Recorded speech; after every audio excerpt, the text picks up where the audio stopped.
Unrivaled Nation. Today we're talking about Adobe, or ADBE stock, and a lot of smart investors have been scratching their chin thinking about it as the stock has come under pressure. And in this video, I'm going to jump to the conclusion right now. I do believe Adobe is a deep value type of stock, a company trading at a low multiple of free cash flow, especially given its very high quality value. So I think one camp, it is important to recognize deep value, and some very shrewd investors are now starting to buy Adobe stock. That is one perspective, and I totally get that perspective. The other perspective that I think is also worth exploring and sharing that I'll talk about in this video is that I have my own personal investing checklist, the Unrivaled Investing Checklist, hence the name of the channel, Unrivaled Investing. And that checklist, most companies fail. And the checklist is designed idiosyncratically. So it's designed to meet what I'm looking for personally. And Adobe, while it's deep value and some very shrewd investors are picking up shares, and it would not surprise me at all if Adobe performs well from here, it's not passing my checklist. And so let's cover both aspects in this video, what's going on with Adobe. If you enjoy educational investing content, please make a point of hitting that thumbs up, hit that subscribe button. So let's look at what's gone on with Adobe. It's not surprising some deep value investors are getting interested because the stock over the last 5 years has lost nearly 50% of its value. And this is all the while the underlying sales, free cash flow, profitability keeps expanding. So you have Michael Burry, noted, big short investor, also a, shrewd investor on the long side, picking up shares in Adobe reportedly. And so I think this is super important to see and be aware of that after this 5-year period where the stock has lost nearly 50%, investors are starting to say, wait a second, the free cash flow relative to the business is quite cheap. And I think AI is also picking up on this because when I go to Flash, my free to use tool that leverages the most cutting edge AI models, as AI gets better, Flash gets better. So this will look at any company in the world and provide a framework, help you understand it, free podcast, free video, free deep research report on any company in the world. So when it looks at Adobe, it's saying, yeah, over the next 5 years, generally, this is a favorable risk reward. The upside, several 100%. The low side, kind of break even, maybe a little bit better. And so, my view is largely in line with this framework. So what are we seeing when we look at their results? When we look at the results, you see $6.4 billion in revenue just in the first quarter. I mean, this is a company with lots and lots of business. It's still growing around 12%. It still has crazy high profit margins. I mean, around 40% profit margins. You can see that they generated a record nearly $3 billion of operating cash flows during the quarter. Think about that. $6 billion in revenue and nearly $3 billion in operating cash flows. This is a fantastic business. This is a cash cow. They aggressively repurchasing shares, bought back 8 million shares, and yet the stock still lost about 8% of its value after what many folks would say, well, that looked like a great quarter. So why did it fall? So there's a couple of reasons why. First of all, the CEO is abandoning ship. After 18 years as CEO, 28 years with Adobe, he's saying, yeah, I'm leaving and we're going to try to find someone who's going to run the company. He's saying, look, I've done, 100 earnings calls. I've been around for a while, but I want to find the next leader that can grow this company over the next decade. And given the already heightened concerns around AI disrupting Adobe, seeing the top dog leave doesn't add a lot of confidence. We've seen this in a lot of software companies. You see, I'm not going to name names, but Warren Buffett says, criticized by category, praised by name. But there are some very public CEOs that are like, I think my stock's cheap. And then they dump tens of millions of dollars of stock. Ballpark. That you've seen that story happen in the software space. So it is important to recognize that. And so I look at this and he's made out like a bandit, making tens of millions of dollars per year. And now times are getting tough. Now this is probably the most existential challenge. And it's not like he's super old. He's in his early 60s.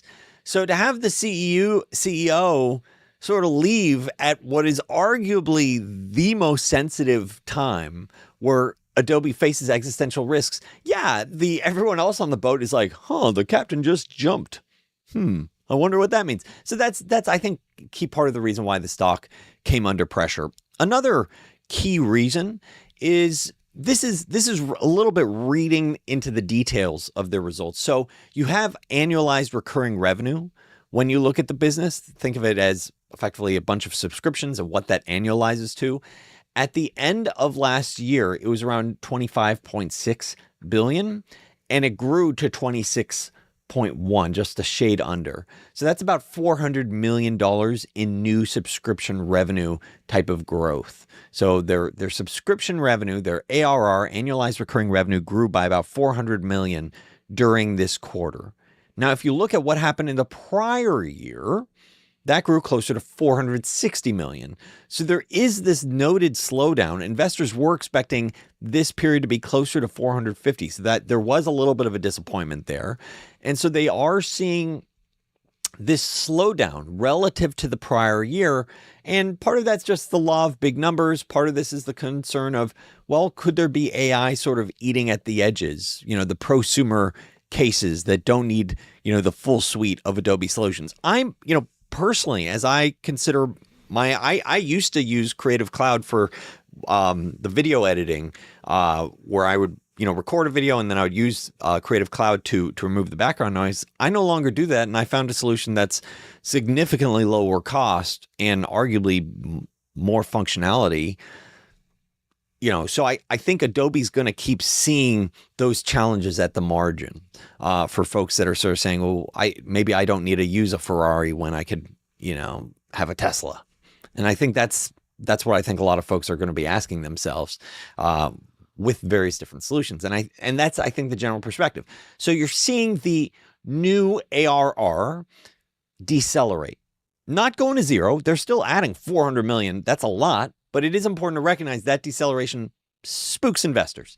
A third reason why the stock lost value despite a very strong quarter. Now they talk about, look, 85% of films premiering at the 2026 Sundance Film Festival were made using Adobe Creative Cloud solutions. This means the professional users love this. This is the dominant. They effectively have nearly a monopoly on the professional output aspect. The professionals are using Creative Cloud to get the job done, to edit films, to make it look nice. However, they did note, this is another casualty in, Adobe's business, that their historical stock photos business saw a steeper decline, in large part because of AI. Because people aren't going to say, hey, why do I need to pay for stock photos when I could just create an AI image? And yeah, people are going to accept that. People go, well, this AI image is just as good. Maybe it's even better than some of these stock photos. So this is another example, eating at the margins for Adobe. Now, when we're looking at Adobe, I already mentioned there's sort of the prosumers, there's consumers, there's creative and creators, there's marketing professionals. So there's a lot of different suites when we're looking, a lot of different potential customers when we're looking at Adobe. I mean, literally talking about tens of millions of customers. So thinking about the three different buckets, you have, the business professionals and consumers, and that includes Acrobat. Acrobat handles, PDF creation, editing, signing, while Express is a lightweight design tool for quick social graphics, flyers, and presentations. Then for the creators, and creative professionals, the flagship professional creative suite is Creative Cloud. That includes Photoshop, Illustrator, Premiere Pro, After Effects. And so that's for design, photo editing, video production, and illustration. Firefly is their leveraging generative AI on top of all of this. And then you also have marketing tools, for example, their Adobe Experience Platform, or AEP, and that's a real-time customer data platform that unifies customer profiles and powers personalization, analytics, and audience segmentation for enterprise marketers. So think about it as, someone that's working within an enterprise that wants to figure out, hey, is our ad budget working? Is this doing what we want it to do to grow, sign on new customers? Those are really the three different buckets as you're thinking about Adobe. And my first thought is that the business professionals and consumer segment would be the worst. And that intuition was completely wrong, because when we look at business professionals and consumers, that segment's actually growing really well. That's growing around 15%. Why? Adobe owns, once again, that PDF standard with Acrobat, and AI features like AI assistants are giving existing users a reason to pay more, saying, hey, I want to leverage AI to analyze my PDFs. Express, their quick design tool, bundled with Acrobat, is pulling business users into Adobe's creative tools. And this is an attempt to disrupt Canva, a private company, and their rapid market share gains.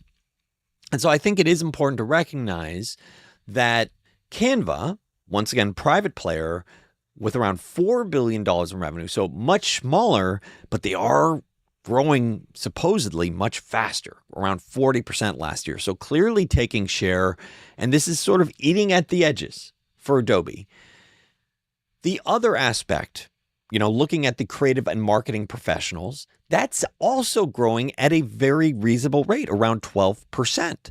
And, why? Well, the Creative Cloud subscribers are paying more because AI features like Firefly give them a reason to upgrade. So that's literally their first bullet point here. Growth in Creative Cloud driven by the Creative Cloud Pro offering, i.e. their existing customer base is upgrading based on their AI tools. And I think this is actually a super important data point for you to think about. A large part of Adobe's current growth is not from the user base growing significantly, but it's from saying, hey, we've got all these cool AI tools. We could do an upsell, AI assistant into Acrobat, AI Firefly, leverage with Creative Cloud. Now they're on Pro. So it's not that the base of consumers is growing significantly. It's that they're up marketing. They're moving them further up market, saying there's more value that we can squeeze out of them with more tools. So I think that is important to recognize. Now, Adobe's enterprise marketing tools, I'd argue that is one that looks like they're doing quite well. Once again, this is about helping big brands create, personalize, and distribute content at scale. This is using AI, and it's growing around 30% plus. And so this is the Gen Studio and Adobe Experience Platform plus apps. That grew its annualized recurring revenue over 30%. So this is one of Adobe's fastest growing business. So there's a lot of different pieces here. You have, professionals, you have business users, consumers, creative, marketing professionals, a lot of different cases. And so when I, zoom out and look at the different aspects, you have let's say user interface, user design. Adobe already lost that. They had Adobe XD, I believe that was a few years ago. They lost to Figma. Figma won that space. Stock photos, they're now clearly saying, hey, that's coming under pressure. That business that used to be very lucrative, that's getting replaced by generative AI. Next is core creative tools. This is an example where it's stable. These professionals aren't rapidly trading it out, and they are upgrading because, they're upgrading from Creative Cloud to Creative Cloud Pro because of the AI tools. So you're sort of seeing stable and winning because the upgrade cycle. And then you have enterprise marketing, which is arguably gaining share and winning, growing 30% plus. So you have various different aspects to this business, some of which they've lost, some of which they're losing, some of which is seeing an upgrade purely or mostly because of their adding new features, but it's not really about expanding the pie of users. And there are others where they are crushing it. Now, how should I think of Adobe, relative to the unrivaled investing checklist and, thinking about the returns in the years ahead? First of all, recognize none of this is financial advice. I'm just sharing a little bit about my thoughts on Adobe, where it could potentially go from here. A lot of things can happen, macro, management execution.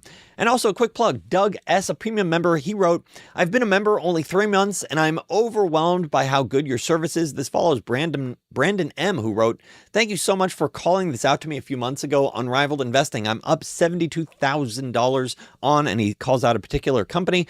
So if you're looking for compelling ideas, come check out Unrivaled Investing. By the way, I do make exclusive videos just like this video. So if you're enjoying this one, I make exclusive videos for the companies that I'm buying. So I recently did one just in the last week or so on a company that I've been buying stock in, that I have high conviction on, a company that I like. And so if you do enjoy this video and would like more ideas and an exclusive content, go to unrivaledinvesting.com.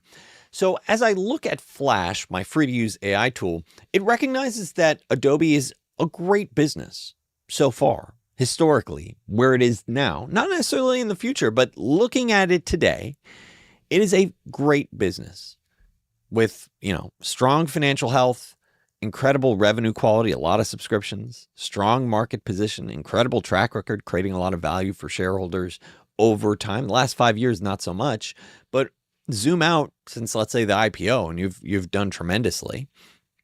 And so when I think about Adobe, around $100 billion market cap now, aggressively repurchasing shares, what I like about it, Adobe, and this is the reason why I believe Adobe is currently a deep value stock, so meaning it's so cheap, deep value, and investors mostly focus on the quantitative will say, hey, this is worth or happily consider pulling the trigger, is because even in this low case that I'm calling out, the low case, what you're saying is, I'm saying about 8% growth this year, but then for the rest of this next 5 years, it's only going to grow closer to 3%. So a huge deceleration in the business. But meanwhile, and I'm also assuming some margin compression.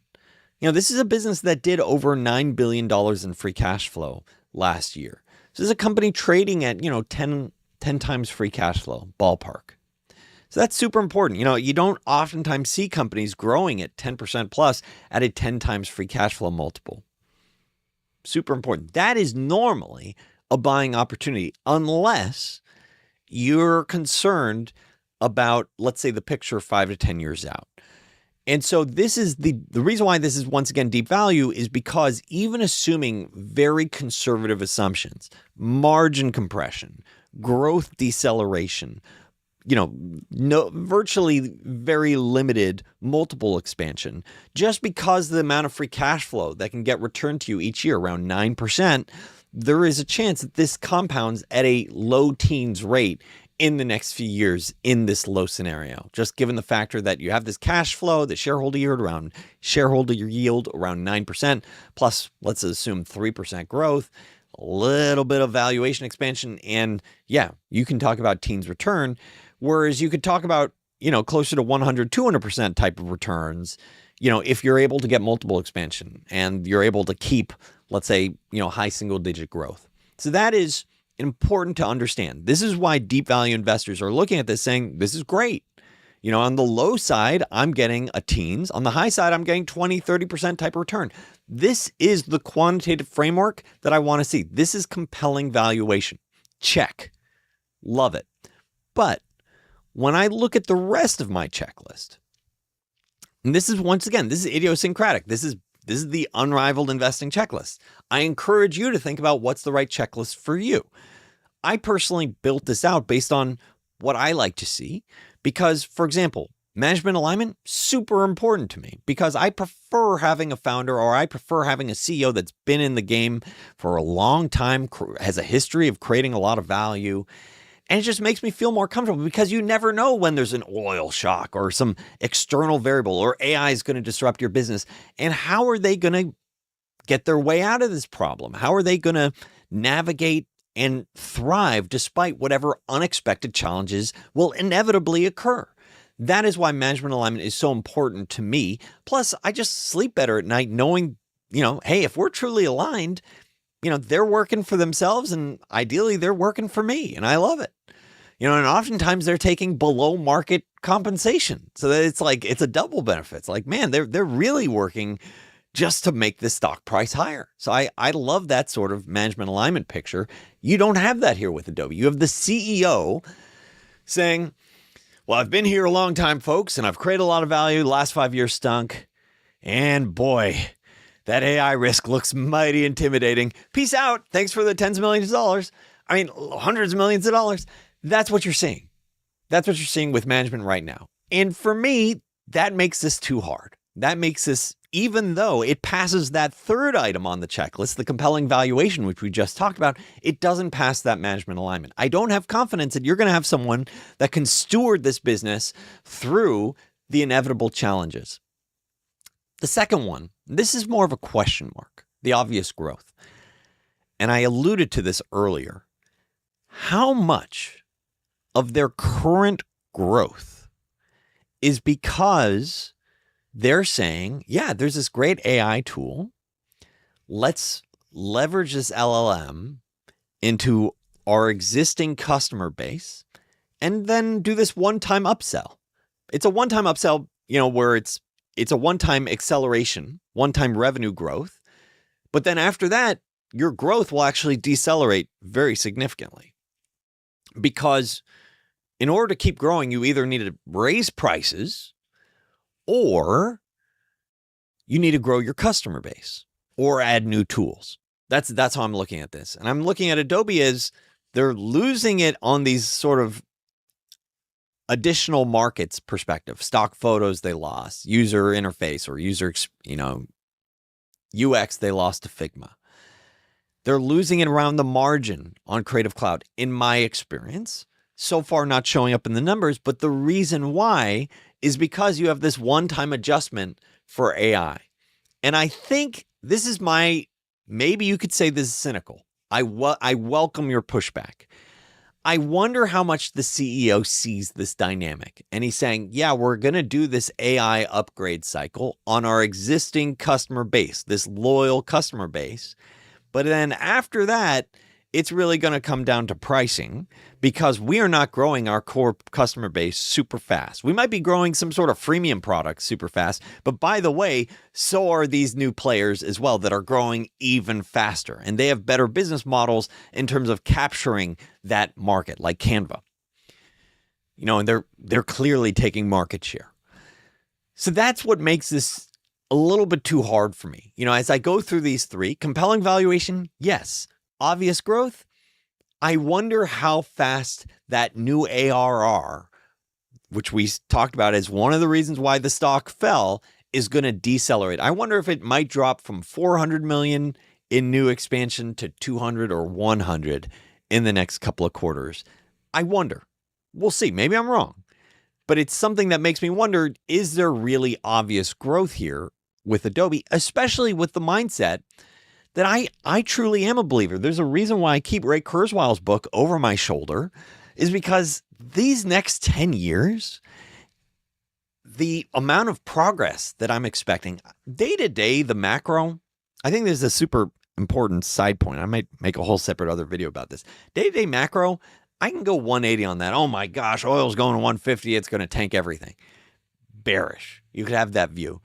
But the thing that's not changing that often for me is thinking about 5 to 10 years out. And 5 to 10 years out, I am super mega bullish about how much progress you're going to see for humanity. Whether or not that's super smart AI or robotics everywhere or biology getting mapped out, I just think there's so much potential.